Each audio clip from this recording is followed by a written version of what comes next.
pero el Señor viene a calentar nuestra alma con su palabra. Y si tenemos el corazón abierto, preparado, podemos seguramente que sentir ese calor de su palabra. En un día como hoy es menester predicar sobre la resurrección de Cristo. Es importante, es vital poder llegar y predicar su nombre, pero predicar su resurrección también, ¿no? Porque eso es la médula. Cristo, he titulado la predicación, la resurrección de Cristo, el golpe final a la muerte. Primera de Corintios, capítulo 15. No vamos a predicar todo el capítulo, vamos a predicar por 3 partes del capítulo, pero es importante que podamos meditar hoy en esto. Y hoy voy a hacer diferente. Normalmente leo todo lo que vamos a hacer, a exponer, después predico, lo expongo y predico. Pero como son 3 partes, vamos a orar primero y vamos a comenzar a leer la primera parte, después la segunda, después la tercera. Entonces, oremos al Señor. Señor, te damos gracias por tu misericordia, por tu verdad, por tu amor, por tu gracia inmerecida que llega a nuestras vidas, Señor. Gracias porque podemos llegar a ti, Señor, y escuchar tu palabra en este momento, en este día, Señor. Aquí estamos, sedientos de ti, Señor. Gracias, Señor, por tu palabra y que tú seas ayudándonos a poder exponerla grandemente, Señor. Gracias te pedimos en el nombre de Cristo Jesús. Amén. Pues el capítulo 15 es un capítulo en el que Pablo expone teológicamente, ¿puede pasar al siguiente? Pablo expone teológicamente la palabra de Dios, o sea, la expone hablando de la resurrección, la teología de la resurrección, lo que significa la resurrección. Por eso vamos a ver 3 puntos. Primeramente, ¿qué es la resurrección? La resurrección es la médula del Evangelio, o sea, no podría haber Evangelio si no hubiera resurrección. Pero ¿qué es también la resurrección? Aparte de ser la médula de la buena noticia, que es el Evangelio, la razón de nuestra fe. Si no tuviéramos resurrección, como veremos, seríamos los más dignos de lástima. O sea, ¿de qué serviría nuestra fe? ¿De qué estaríamos haciendo aquí? Y la tercera, con la resurrección de Cristo, la muerte ha sido derrotada. ¿Qué implicaciones tiene la resurrección en nuestra vida hacia el futuro también? Así que hemos estado meditando estos días, durante la semana, en el grupo de la iglesia, en las redes sociales, textos de Lucas sobre la pasión, ¿no? El miércoles, el jueves y el viernes leímos 21, 22 y 23 y quedamos ahí en suspenso qué iba a pasar con la resurrección. Hoy recomiendo que por la tarde podamos leer el capítulo 24 cada uno para cerrar este tiempo, en el día de la resurrección. Hoy celebramos el solemne culto, celebramos la victoria sobre la muerte de nuestro Señor Jesucristo. Celebramos la resurrección. Pues sabemos y podemos anunciar hoy que Cristo ha resucitado. Y Él ha resucitado verdaderamente, no es un cuento, no es una fábula. Cristo ha resucitado, verdaderamente ha resucitado. Esto que estoy enfatizando mucho en este Cristo ha resucitado, verdaderamente ha resucitado, hemos empezado el culto así, es porque como se saludaban los cristianos, Cristo ha resucitado. Entonces el otro, para identificarse como cristiano, decía, verdaderamente ha resucitado. Porque el único que creen en la resurrección somos aquellos de Cristo. Ninguna religión, solo Cristo. Hermanos, pero yendo a las preguntas prácticas, ¿qué entendemos sobre la resurrección? ¿Qué implicación tiene este hecho para nosotros? ¿Podemos tener seguridad y confianza a partir del hecho de esta resurrección y sus implicaciones? ¿Qué tan importante es? Pues la resurrección es la médula del Evangelio. Vamos a leer los primeros versículos hasta el 8 y dice la palabra del Señor. Ahora, hermanos, os recuerdo el Evangelio que os he predicado, es el Evangelio que recibisteis, en el cual seguís firmes. Por medio de este Evangelio seréis salvos, si retenéis la palabra que os he predicado. De lo contrario habréis creído en vano. En primer lugar, os he enseñado que yo también recibí, que Cristo murió por nuestros pecados conforme a las Escrituras, que fue sepultado, que resucitó al tercer día conforme a las Escrituras, y que se ha aparecido a Cefas y después a los 12, después se apareció a más de 500 hermanos a la vez, de los cuales muchos viven aún y otros ya han muerto. Después apareció a Jacobo y después a todos los apóstoles, y al último de los se apareció a mí como a un abortivo. ¿Qué está diciendo aquí Pablo? Que es el mensaje del Evangelio, la resurrección. Y es la médula de este único Evangelio que salva, no hay otro. No hay otro camino de salvación que no sea Cristo. ¿Y por qué esto es posible? Porque plenamente Dios, plenamente hombre, pagó por nosotros. Fuera de Cristo no hay salvación. Y Cristo nos muestra el camino a la salvación. Él, por medio de su muerte, su resurrección. Y es necesario, hermanos, que estemos recordando hoy. Por eso cada año conmemoramos su muerte, su resurrección. Es el mensaje de salvación que debe ser predicado a tu corazón cada día. Y tú mismo debes predicar este Evangelio. Cristo murió por mis pecados según las Escrituras, fue sepultado y ha resucitado. El mensaje de salvación debe ser predicado porque la resurrección es la médula del Evangelio. Pues sí, hermanos, si eres cristiano tienes que creer en la resurrección. Porque si no crees en la resurrección no eres cristiano. Porque si Cristo no hubiera resucitado, ¿qué hubiera pasado? Bueno, Cristo hubiera sido un profeta, un revolucionario o un héroe más. Pero Cristo es mucho más grande que esto. Es el Hijo de Dios, el Mesías, el Verbo encarnado, el plenamente hombre, plenamente Dios. Es Dios mismo que muriendo mató la muerte. Que con el grujido, como hemos cantado, con su grujido mató la muerte. Quitó el poder de la muerte en mí. Y él solo podía hacer esto. Tenía autoridad para dar su vida y volverla a tomar. Como vemos en Juan 10:18. Nadie me la quita, dice Jesús, sino que libremente la doy. Tengo poder para ponerla y tengo poder para volverla a tomar. Ese es el mandamiento que recibí de mi Padre. Porque solo Él podría vencer la muerte. Es un testimonio vivo el Evangelio de la resurrección. El Evangelio de la buena noticia, un testimonio vivo. ¿Y sabe por qué la palabra de Dios está viva? Es viva y eficaz. Porque Cristo está vivo. Si Cristo no hubiera vivido, no estuviera vivo, este poder de la palabra no sería viva, sería una historia más. Pero la palabra de Dios está viva porque Cristo vive. Y ese es el Evangelio de la buena noticia. El testimonio de que Cristo murió por nosotros. Este es un testimonio que es de Génesis 3:15, cuando Dios dice a Adán que el hijo de la mujer pisará la cabeza de la serpiente. Que realmente murió para resucitar y de este modo, vivo, se apareció a Pedro, a los demás discípulos, hasta Pablo. Este testimonio vivo del Evangelio llega a nosotros como soplo a nuestra vida, que vivifica nuestra alma muerta para darle vida. He ahí cuando experimentamos el primer milagro, el primer golpe a la muerte. ¿Sabes cuándo lo experimentamos? Cuando ese soplo de vida llega a nuestra vida. Cuando estábamos perdidos. Cuando estábamos que no sabíamos dónde estar. Oscuro.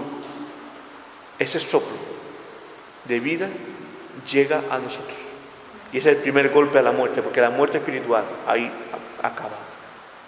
Porque estando muertos espiritualmente hemos sido vivificados. Y ahí podemos tener vivos espiritualmente hoy como estamos. Por eso, hermanos, la resurrección es la razón de nuestra fe. Porque por medio de la muerte y resurrección de Cristo, lo imposible se hizo posible. No solamente la resurrección de Cristo es la médula del Evangelio, sino también es la razón de nuestra fe. Y vamos al segundo punto. Y Pablo dice en el versículo 12 al 22, dice: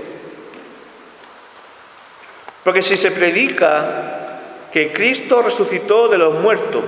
¿Cómo que algunos de vosotros dicen que no hay resurrección de muertos? Porque si no hay resurrección de muertos, tampoco Cristo resucitó. Y si Cristo no resucitó, de nada sirve nuestra predicación y vuestra fe tampoco sirve para nada. Aún más, resultaríamos ser falsos testigos de Dios por haber testificado que Dios resucitó a Cristo, a quien no ha resucitado, si es que los muertos no resucitan. Porque si los muertos no resucitan, tampoco Cristo resucitó. Y si Cristo no resucitó, vuestra fe no sirve para nada, y vosotros todavía estáis en vuestros pecados. Además, también los que murieron en Cristo están perdidos. Si todo cuanto esperamos de Cristo se limita a esta vida, somos lo más dignos de lástima de todos los seres humanos. Pero ahora Cristo ha resucitado de los muertos, como primicia de los que murieron. Porque así como los muertos por la muerte vino por un hombre, también por un hombre vino la resurrección de los muertos. Así pues, del mismo modo que en Adán todos mueren, también en Cristo todos serán vivificados. Hermanos, no se puede entender nuestra fe sin la resurrección, sin mirar más allá de esta vida. Pablo está diciéndolo muy claro. Seríamos lo más dignos de lástima, los miserables, los penosos, si creyéramos en Cristo y no creyéramos en la resurrección, no creyéramos más allá. Entendiendo, hermanos, que por un hombre entró la muerte, tenía que salir por otro, y solo podía ser Cristo. Pero, ¿por qué a veces dudamos de la resurrección, de la vida eterna? Si Cristo ya abrió este camino, es nuestra esperanza, es nuestra razón de fe. Y decir, hermanos, que Cristo ha resucitado como primicia de su iglesia. Por ahora Cristo ha resucitado de los muertos como primicia de los que murieron, porque así como la muerte vino por un hombre, también por un hombre vino la resurrección de los muertos. Cristo murió, resucitó. En esa madrugada, en esa primera luz del alba, el león de la tribu de Judá, con gran rugido, derrotó la muerte, pisoteó la muerte, la destruyó para que nosotros por él tengamos vida. Y en Cristo tenemos vida. Por el pecado de Adán tenemos muerte, por nuestra naturaleza teníamos muerte. Pero era necesario que Cristo viniera para salvarnos y darnos vida. En Cristo, hermanos, por su muerte y resurrección, tenemos vida. Y sí, aunque tengamos que experimentar la muerte física, viviremos. Porque en Cristo ha sido vencida la muerte espiritual y la muerte eterna. Entonces, ¿por qué tenemos que morir físicamente si ya la muerte ha sido vencida? Ahora lo va a decir Pablo en el tercer punto. Con la resurrección de Cristo, la muerte ha sido derrotada. Vamos al versículo 50. Por eso digo, hermanos, que la carne y la sangre no pueden heredar el reino de Dios, ni la corrupción hereda la incorrupción. Prestar atención, os digo, es un misterio. No todos moriremos, pero todos seremos transformados.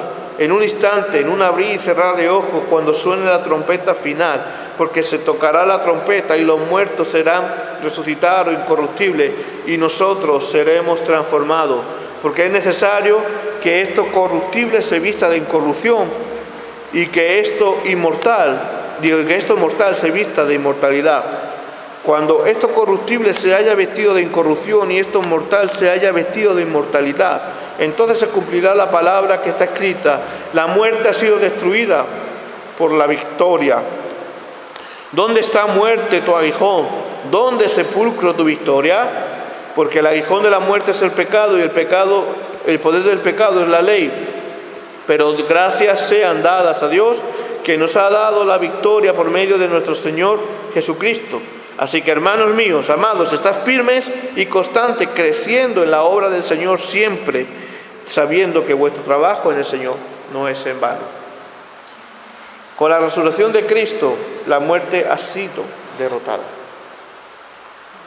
Y tenemos esperanza. ¿Pero por qué tenemos que morir? Precisamente porque esto es corruptible, corrupción, nuestra carne. Aunque somos salvos, pero la corrupción, lo corruptible, debe convertirse en incorruptible. Lo mortal en inmortal. Por lo tanto, ¿qué es la muerte para el ser humano, para el cristiano? La muerte para el cristiano es un paso, es una transición, es un viaje a casa. Y así es como debemos ver. Ahora tenemos esperanza, hermanos. Hay un golpe final a la muerte. La muerte ha sido destruida para nosotros. ¿Dónde está, oh muerte, tu aguijón?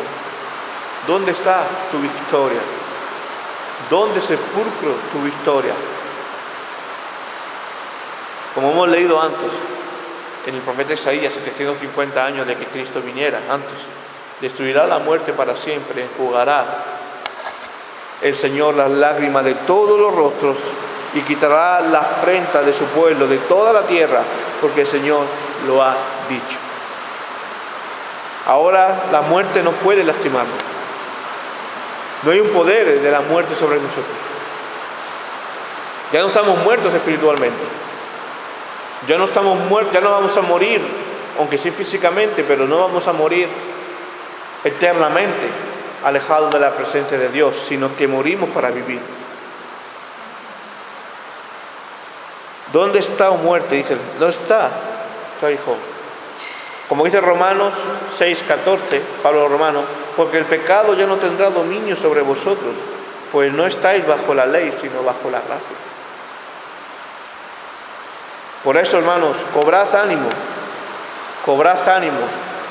Termina Pablo diciendo, hermanos amados, estad firme y constante, creciendo en la obra del Señor siempre, sabiendo que vuestro trabajo en el Señor no es en vano. Hoy celebramos que la muerte ha sido vencida. Hoy celebramos que Cristo vive. Hoy celebramos que Cristo reina. Hoy celebramos que Cristo nos ha bendecido. Hoy celebramos con gozo y alegría la victoria sobre Satanás.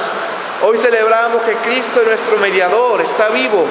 Hoy celebramos que Cristo, al estar vivo, está cercano a nosotros. Hoy celebramos que Él volverá con poder y gloria, porque está vivo. Hoy celebramos que viviremos con Él y veremos su rostro. Hoy celebramos que cuando nos despidamos unos a otros en este mundo, no será el último adiós, sino un hasta luego, porque los cristianos en Cristo viven y nunca se dicen adiós por última vez, porque Él ha vencido la muerte y nos da vida. La resurrección es la médula del Evangelio, la razón de nuestra fe, es nuestra victoria, y que podamos decir en voz alta y con alegría, Cristo ha resucitado y verdaderamente ha resucitado. Oremos.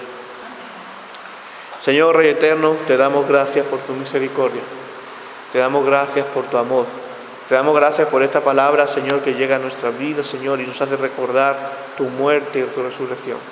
Gracias, Señor, queremos estar vivos, queremos estar aquí, queremos estar con gozo, Señor, sin importarnos la atmósfera, la lluvia, el tiempo, Señor. Sabemos que tú también nos bendices por estar aquí, a pesar de las circunstancias, porque tú eres primero en nuestra vida, Señor. Tú reinas, tú vives como hemos cantado, Señor, y queremos sentir tu presencia también en nuestros días. Y por eso gritamos, Señor, ¿dónde está, oh muerte, la victoria, tu victoria? ¿Dónde está, oh muerte, tu aguijón? Y decimos, Señor, aleluya sea tu nombre, Señor, aleluya, porque tú has resucitado, aleluya. Gracias, Señor, te pedimos en el nombre de Jesús. Amén.